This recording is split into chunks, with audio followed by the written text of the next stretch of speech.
नमस्कार, आप देख रहे हैं बातें यूपी की। मैं केसरी हाजिर हूं उत्तर प्रदेश से जुड़ी दिन भर की 10 बड़ी खबरों के साथ। शुरुआत करते हैं अपने पहली खबर से। उत्तर प्रदेश सरकार ने राज्य कर्मचारियों को अपनी संपत्ति का ब्यौरा देने के लिए 1 महीने का और समय दिया है।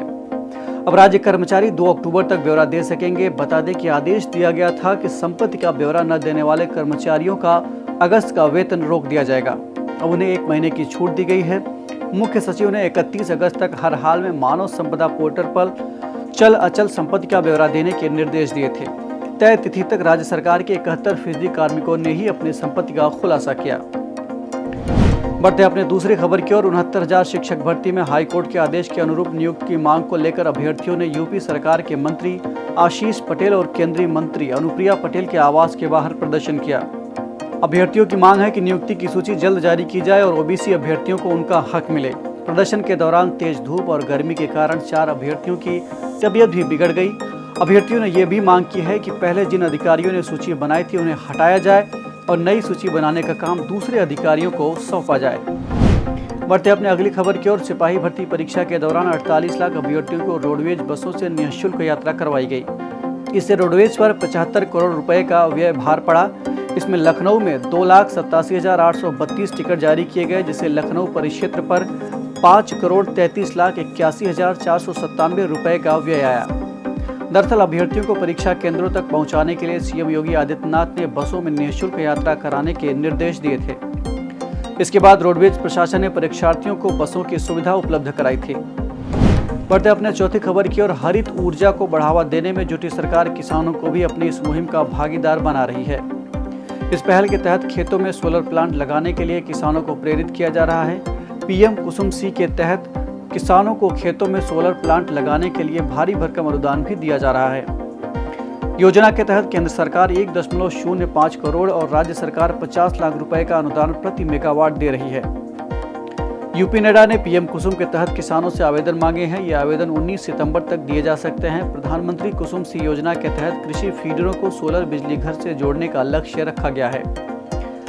ये पहली बार है जब पीएम कुसुम सी योजना में किसानों को सीधे शामिल होने का मौका दिया जा रहा है। बढ़ते अपने 5वें खबर की ओर। उत्तर प्रदेश के सीएम योगी आदित्यनाथ ने आज सशस्त्र सैन्य समारोह में भाग लिया। इस दौरान वे हथियारों को हाथों में उठाकर परीक्षण करते नजर आए।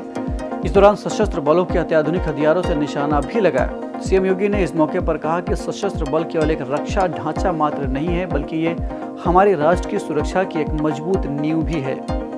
इसे हमें याद रखना चाहिए। हमारे वीर जवान अपनी जान की परवाह किए बगैर देश की सेवा में तत्पर रहते हैं।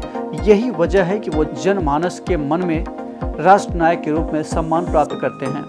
हमें गर्व है कि हमारे पास ऐसी सक्षम और समर्पित सेना है जो हर स्थिति में देश की सुरक्षा करने में सक्षम है। बढ़ते अपने छठे खबर की ओर। योगी आदित्यनाथ ने 2 सितंबर को मुख्यमंत्री कप के तहत यहां केडी सिंह बाबू स्टेडियम में आयोजित मोहन बागान और ईस्ट बंगाल फुटबॉल मैच की शुरुआत से पहले अपना संबोधन दिया। एक आधिकारिक बयान के अनुसार उन्होंने कहा कि प्रधानमंत्री नरेंद्र मोदी ने खेलो इंडिया के माध्यम से जहां खेल कार्यक्रमों को आगे बढ़ाया है, तो वहीं उनकी प्रेरणा से प्रदेश ने इसे एक नई दिशा देने का काम किया है। इसी के तहत प्रदेश में 57,000 ग्राम पंचायतों में एक खेल का मैदान बनाया जा रहा है। इसके अलावा 825 विकास खंडों में एक मिनी स्टेडियम और सभी 75 जनपदों में एक स्टेडियम बनाने का काम प्रगति पर चल रहा है।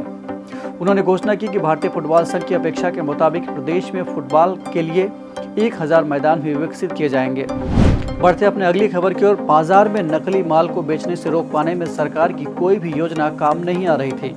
धड़ल्ले से बाजार में कंपनी का नकली लोगो और बारकोड तैयार कर ब्रांडेड माल बेचे जा रहे हैं। ऐसे में आईआईटी कानपुर द्वारा तैयार किया गया 3D रैंडम कोड इस पर नकेल कसने में काफी कारगर साबित हो सकता है। संस्थान के national centre for flexible electronics विभाग में विशेष प्रकार का 3D रैंडम कोड तैयार किया गया है। यह कोड एक बार बनने के बाद फिर वैसा ही कोड नहीं तैयार किया जा सकता है। इस कोड को दोबारा से कंपनी खुद भी चाहे तो नहीं तैयार कर सकती है। जिस तरह से आधार कार्ड काम करता है, वैसे ही यह कोड भी काम करेगा। बढ़ते अपने अगली खबर की ओर। मुख्यमंत्री योगी आदित्यनाथ एक्शन मोड में नजर आ रहे हैं। उनके निर्देश पर 2 पीसीएस ऑफिसर्स को सस्पेंड कर दिया गया है। हरदोई में नियमों के खिलाफ जमीन का पट्टा करने के मामले में एडीएम न्यायिक फर्रुखाबाद स्वाति शुक्ला और एसडीएम एटा प्रतीत त्रिपाठी के खिलाफ कार्रवाई हुई है। उन पर आरोप है कि उन्होंने हरदोई में तैनाती के दौरान नियम के विरुद्ध जाकर 71 अपात्रों को मनमाने तरीके से कृषि भूमि का पट्टा कर दिया। प्रमुख सचिव नियुक्ति एम देवराज ने हरदोई के डीएम की रिपोर्ट के आधार पर दोनों पीसीएस अधिकारियों को निलंबित करते हुए राजस्व परिषद से संबद्ध कर दिया है। इस मामले की जांच लखनऊ के मंडलायुक्त को दी गई है। बढ़ते अपने अगली खबर की ओर 28 से 31 अक्टूबर के बीच अयोध्या धाम में 8वें भव्य दीपोत्सव का आयोजन किया जाएगा। इस वर्ष दीपोत्सव खास है क्योंकि अयोध्या में रामलला की प्राण प्रतिष्ठा के बाद ये पहला आयोजन है। अयोध्या के विभिन्न घाटों पर 25 लाख से ज्यादा दीप जलाए जाएंगे और आधुनिक लाइटिंग से पूरी नगरी को सजाया जाएगा। इस 4 दिवसीय आयोजन में सांस्कृतिक कार्यक्रमों के साथ लेजर शो, मल्टीमीडिया प्रोजेक्शंस और green aerial fire cracker show भी होंगे। शोभा यात्रा में राम रथ और 7 टैब्ल्यू भी शामिल होंगे जो विदेशी प्रेरणाओं से प्रेरित होंगे। लेते आज के इस एपिसोड की अंतिम खबर को। उत्तर प्रदेश आयुर्विज्ञान विश्वविद्यालय ने ग्रुप सी के तहत एडमिनिस्ट्रेटिव आर्टिस्ट के लिए 30 पद, स्टेनोग्राफर के लिए 30 पद, जूनियर मेडिकल रिकॉर्डर के लिए 3 पद, जनरल ग्रेड 2 के लिए 3 पद, जूनियर साइकोथेरेपिस्ट के लिए 10 पद और जूनियर ऑक्यूपेशनल थेरेपिस्ट के लिए 4 पद के लिए आवेदन मांगे हैं। इच्छुक उम्मीदवार आधिकारिक वेबसाइट upums.ac.in पर जाकर आवेदन कर सकते हैं। उम्मीदवार 4 सितंबर 2024 तक आवेदन पत्र भरकर जमा कर सकते हैं।